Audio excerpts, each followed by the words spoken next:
So, imagine a Fortune 500 corporation, right? They pay like $5 million a year for this massive top-tier health insurance policy for their entire workforce. Yeah, massive premium. Right, massive, and they literally own the contract. I mean, their legal team negotiated every single page of it. They wire the premium every single month.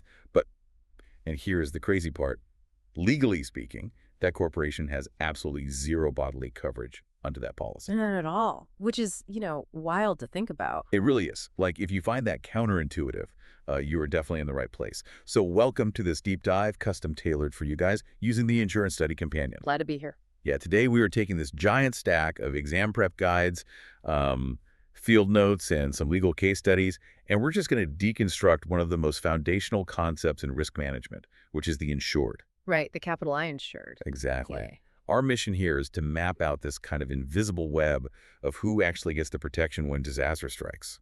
Because it's not always who you think. No, it's really not. And that's like the ultimate question in this industry, honestly. Yeah. Yeah, because people naturally assume that just because they bought a policy or, just because some tragic loss occurred, coverage is just going to somehow materialize to make things right. Right, like common sense should prevail. Exactly. But in risk management, coverage never ever depends on what seems fair or logical in the aftermath of an accident.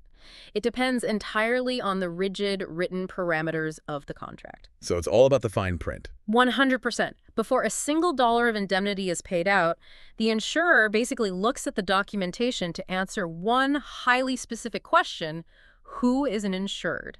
Okay, let's unpack that cast of characters then, because going through these study notes, the terminology is very, very deliberate. It has to be. Right. So to get away from all that dense contract language for a second, let's look at this apartment security system analogy from the materials, but take it a step further. I love this analogy. It's so good, right? So if you rent an apartment and you install a high-end security system, you are the policyholder. You sign the service agreement, you pay the monthly monitoring fee, all of that. Right. You bought it. Yeah, exactly. But the system doesn't just protect you. I mean, it protects your roommate, maybe your kids, even a house guest who happens to be there. Basically anyone inside the bubble. Yes. All of those people are the insureds, the ones who are physically shielded by the system. And then, if the system fails and the alarm company owes some kind of penalty, the person who actually receives that check is the beneficiary. Which is such a perfect way to isolate the functional roles. It's critical to understand that because both consumers and, frankly, industry professionals constantly blur those roles together. Oh, I'm sure. I mean, they sound the same. They do, but the formal definition of an insured is the party whose financial interests are actually shielded by the policy, which entitles them to benefits if a covered loss occurs. Gotcha. But the thing is, insured isn't just this flat, monolithic category. It operates a lot more like an umbrella term. Okay, an umbrella term for what? Well, it covers 3 distinct tiers of status, and each one comes with different rights and different limitations. Okay, I definitely want to break down those 3 tiers. Let's start with the top of the hierarchy, the named insured. The big boss. Right, the big boss. Based on the notes, this is the person or the entity whose name is literally typed out on the declarations page, right? Exactly. Front page, top left, usually. So going back to our analogy, that's the person whose name is on the security company's billing statement. They're the star of the show. Yep, they are. And that means they hold the administrative power. Like, they have the right to cancel the policy entirely or alter the coverage limits. They hold the power, but they also carry the burden. What do you mean by the burden? Well, the named insured is the one who is legally obligated to actually pay the premiums, and they have to fulfill the contractual duties after a loss. Like what kind of duties? Like filing the police report or taking steps to protect the property from further damage.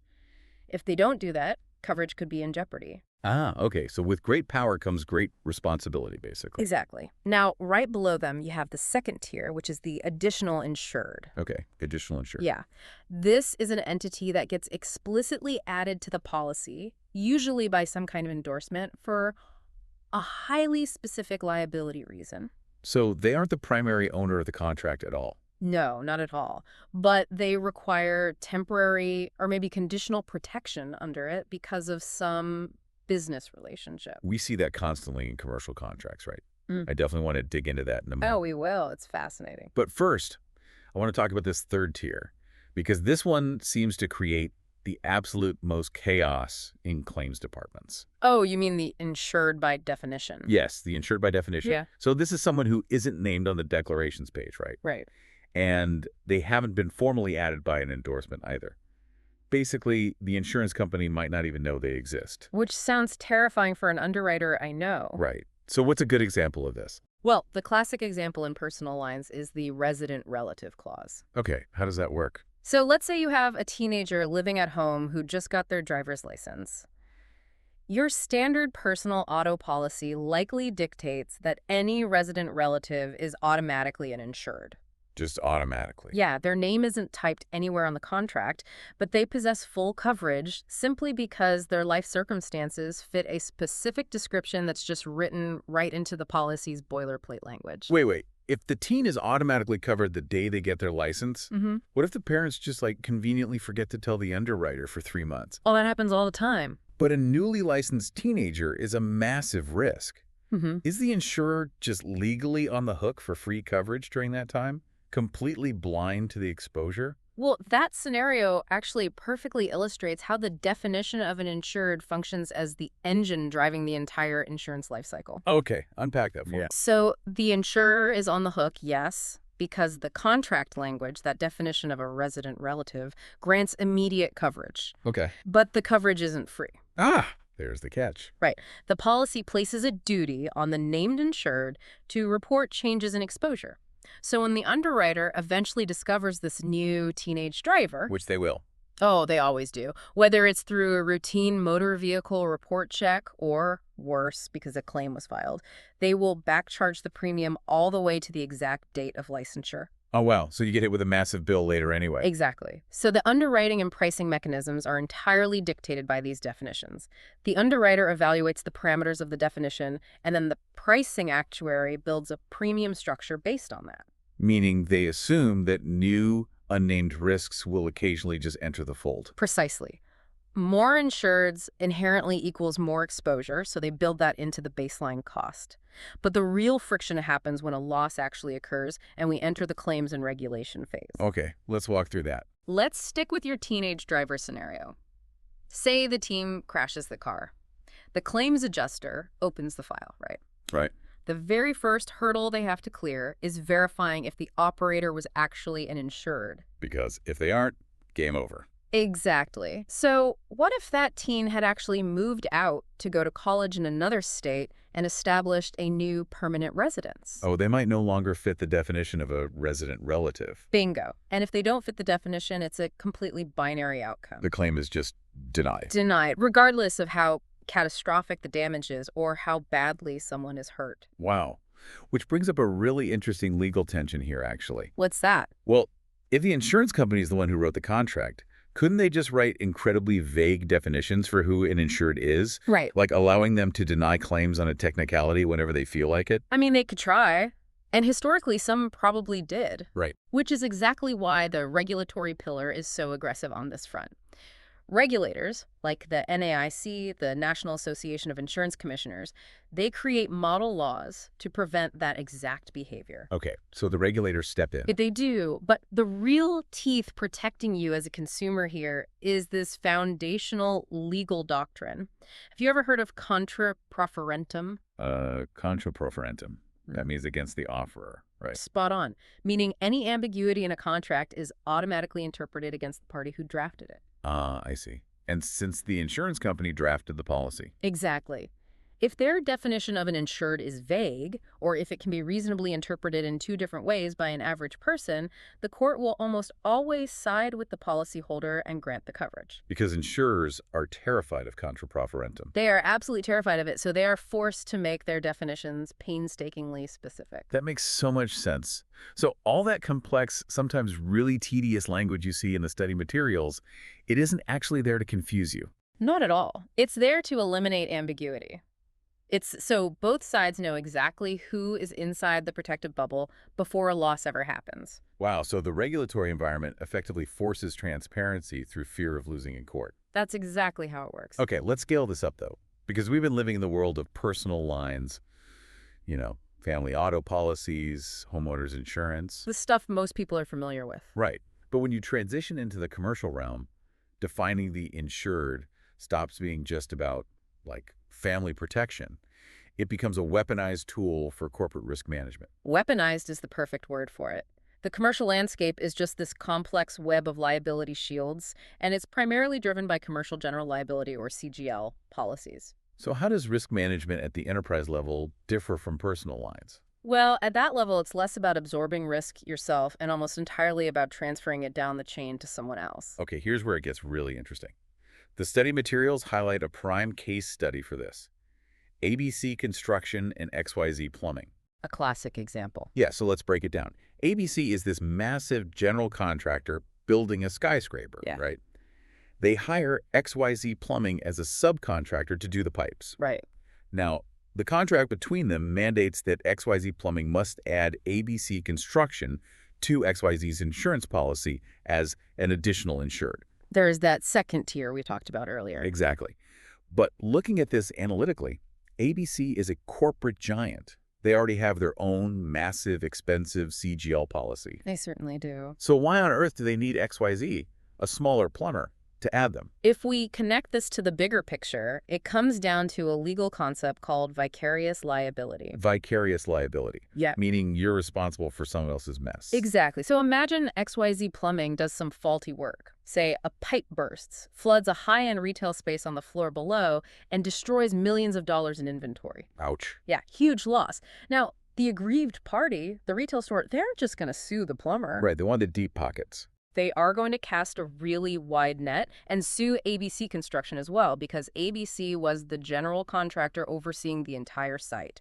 ABC is vicariously liable for the actions of their subcontractors. Oh, I see the strategy here. If ABC wasn't an additional insured on the plumber's policy, ABC would have to trigger their own CGL policy to defend themselves. Exactly. Against a lawsuit caused by someone else's mistake. And if they do that, that means ABC has to pay their own deductible, their own policy limits get drained by defense costs. Yep, the lawyers are expensive. And their premiums probably skyrocket the following year Yeah. because now they have this huge loss history. You've hit the nail on the head. That is exactly what they want to avoid. So by forcing XYZ Plumbing to name them as an additional insured, ABC effectively hijacks XYZ's policy limits. Hijacks them. That's brilliant. It is. For any lawsuits arising out of that specific plumbing work, XYZ's insurance carrier is legally obligated to step in, hire the defense attorneys for ABC, and pay any resulting judgments. Leaving ABC's own primary insurance policy completely untouched. Untouched, and their loss history stays absolutely pristine. Bringing it back to our earlier analogy, it's basically like XYZ giving ABC a temporary, highly restricted key code to XYZ's security system. Exactly. So if XYZ trips the alarm while doing their specific job, XYZ's system handles the police response, pays all the fines, and leaves ABC's security system completely unarmed and uninvolved. That is such a brilliant way to visualize it. And you know, it actually goes even deeper when you factor in subrogation. Wait, subrogation, how does that play in? Well, normally if ABC's insurance paid out for damage caused by XYZ, ABC's insurer would subrogate, meaning they would legally sue XYZ to get their money back. Right, insurance companies love to get their money back. They do. But an insurance company generally cannot subrogate against its own insured. Oh. Yeah. So by making ABC an additional insured on XYZ's policy, it legally blocks XYZ's insurer from turning around and suing ABC to recover the costs. It cements that risk transfer permanently. Wow, that totally explains why the who is an insured section is so heavily negotiated in these commercial contracts. It literally is a shield. A multi-million-dollar shield. And because the financial ramifications of these mechanics are so severe in the real world, they form the core of the advanced industry exams. Right, so for you listening, especially CPCU candidates taking courses 530 on business law, 540 on finance, or 557 on commercial risk, you are going to be tested relentlessly on this. Relentlessly. The examiners know that human intuition is actually a liability here. Because we naturally assume that ownership equals protection. Right, or that a tragic loss automatically triggers coverage just because it feels like it should. The exams are specifically designed to exploit those intuitive leaps by presenting these really complex edge cases. So what does this all mean for the listener? Let's dismantle some of those edge cases for our listeners who are prepping for these exams or, just professionals trying to avoid a catastrophic coverage gap in their day job. Let's do it. The biggest trap seemed to circle back to our opening hook, actually. The idea that the policyholder is always the insured. Trap number 1. Policyholder equals insured. False. Right, because we established with that Fortune 500 health policy that a corporation can own a contract, pay millions in premiums, and receive zero bodily coverage. Because a corporate entity cannot physically get sick. Only the individual employees are the actual insureds.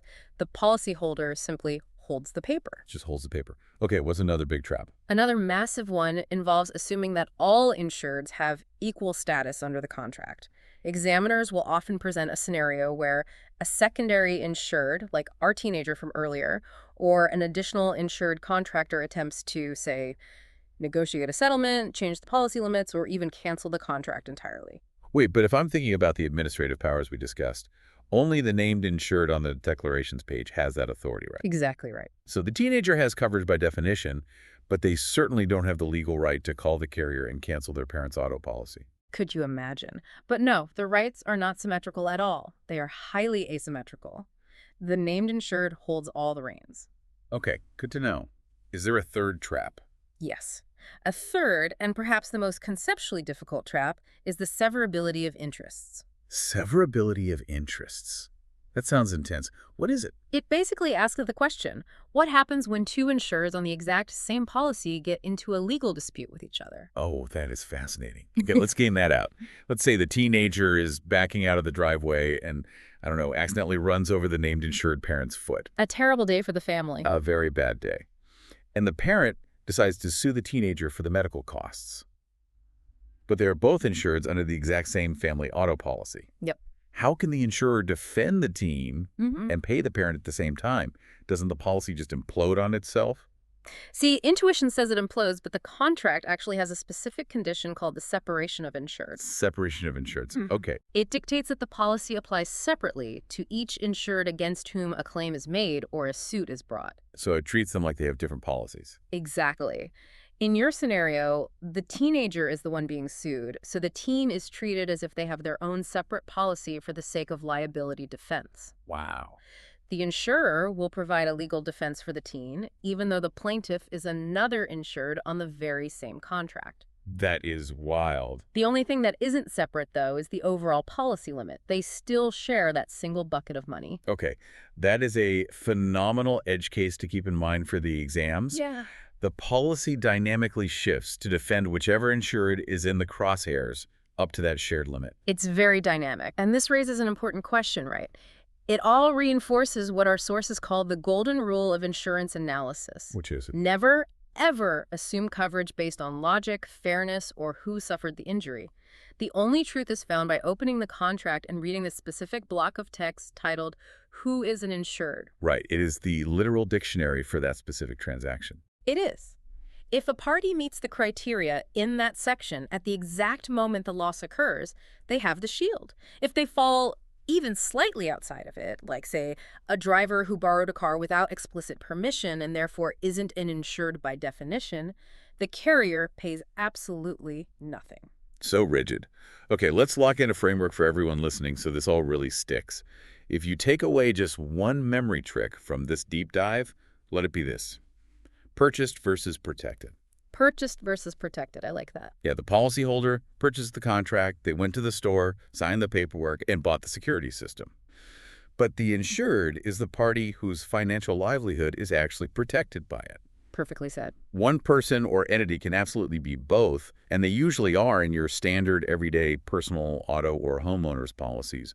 But legally and functionally, they do not have to be. Purchased versus protected cuts through all the jargon immediately.